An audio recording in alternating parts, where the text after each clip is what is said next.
சகோதரர் பக்தசிங் அவர்களின் ஊழியத்திலிருந்து விடாய் துணிக்கேற்ற வார்த்தைகள். ஆகஸ்ட் மாதம் 17ஆம் தேதி. ஈசாயின் குமாரனாகிய தாவீதை என் இருதயத்திற்கு ஏற்றவனாக கண்டேன். எனக்கு சித்தமானவைகளெல்லாம் அவன் செய்வான் என்று அவனை குறித்து சாட்சியம் கொடுத்தார். அப்போஸ்தலர் நடபடிகள் புஸ்தகம் 13வது அதிகாரம் 22வது வசனம். நம்முடைய வாழ்க்கையில் ஒவ்வொரு சிறிய காரியத்திலும் கர்த்தராகிய இயேசு கிறிஸ்துவை ராஜாவாகவும் ஆண்டவராகவும் சிங்காசனத்தில் அமர்த்தும் போதுதான் நாம் உண்மையான ஜெயம் கொள்பவர்களாக, தேவனுடைய பங்காளிகளாக மாறுகிறோம்.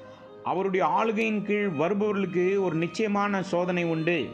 ஒவ்வொரு சிறிய காரியத்திலும் கர்த்தரால் ஆளப்பட நாம் விரும்ப வேண்டும். மற்றவர்கள் தங்கள் சொந்த ஞானம் மற்றும் சொந்த தீர்ப்பினால் ஆளப்பட விரும்புகிறார்கள். ஆகவேதான் தாவீது தன் வாழ்நாள் முழுவதும் தேவனிடம் விசாரித்ததை பார்க்கிறோம். சவுலின் குமாரனை ராஜாவாக்க அப்னோர் தனது சொந்த அனுபவத்தையும் பலத்தையும் நம்பியிருந்தான்.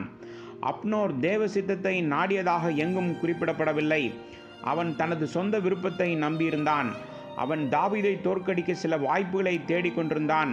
அதனால்தான் அவன் யோவாபை யுத்தம் செய்ய தூண்டினான். 2 சாமுவேல் புஸ்தகம் 2வது அதிகாரம் 14 மற்றும் 17வது வசனங்கள். தாவீதின் வீரர்களின் முன்னிலையில் அடிபட்டாலும் அவன் அதை ஏற்றுக்கொள்ளவில்லை.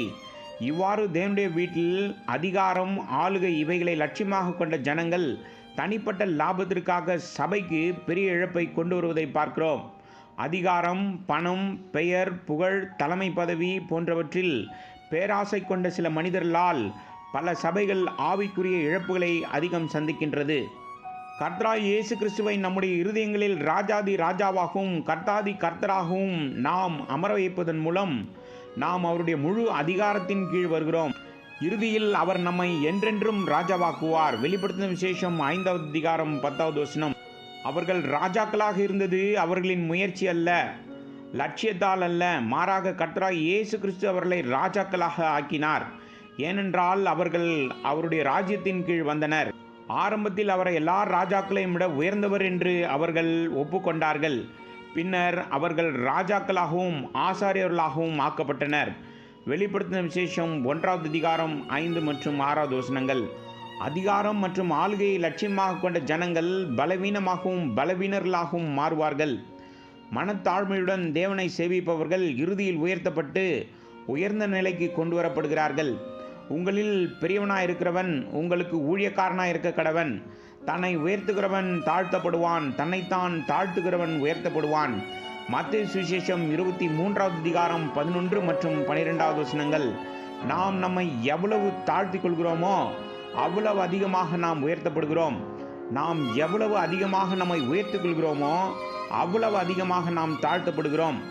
தேவனுடைய வீட்டில் அதிகாரம், ஆளுகை மற்றும் பதவி ஆகியவற்றில் மிகுந்த பேராசை கொண்டவர்கள் அனைவரும் தாழ்த்தப்படுவார்கள். ஆனால் தங்களைத்தான் தாழ்த்துபவர்கள் உயர்த்தப்படுவார்கள். தேவன் தாவீதின் மீது தம்முடைய முத்திரையை நிச்சயமாக வைத்திருக்கிறார். அவருடைய சொந்த இருதயத்தின் காரியங்களை நிறைவேற்றும் ஒரு மனிதனாக அவன் இருந்தான். ஈசாயின் குமாரனாகிய தாவீதை என் இருதயத்திற்கு ஏற்றவனாக கண்டேன். எனக்கு சித்தமானவையெல்லாம் அவன் செய்வான் என்று அவனை குறித்து சாட்சியம் கொடுத்தார். அப்போஸ்தலர் நடபடிகள் புஸ்தகம் 13வது அதிகாரம் 22வது வசனம்.